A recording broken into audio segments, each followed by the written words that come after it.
বিসমিল্লাহির রহমানির রহিম। আসসালামু আলাইকুম। যে যেখান থেকে আজকের এই ভিডিওটা দেখছেন সবাইকে জানাই সালাম, আসসালামু আলাইকুম। আজকে বলবো যারা কিডনি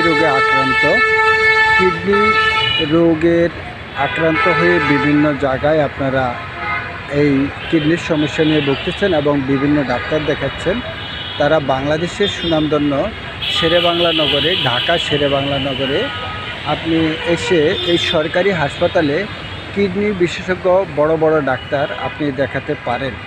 এতে করে আপনার উন্নত মানের চিকিৎসা পেতে পারেন এবং সকল ধরনের পরীক্ষা নিরীক্ষা এখানে একেবারে সীমিত সরকারি খরচেই করা হয়। যে কোনো ধরনের কিডনির পরীক্ষা নিরীক্ষার খরচ একেবারেই কম। এখানে বিশেষজ্ঞ ডাক্তারগণ তাদের বোর্ড মিটিংয়ের মাধ্যমে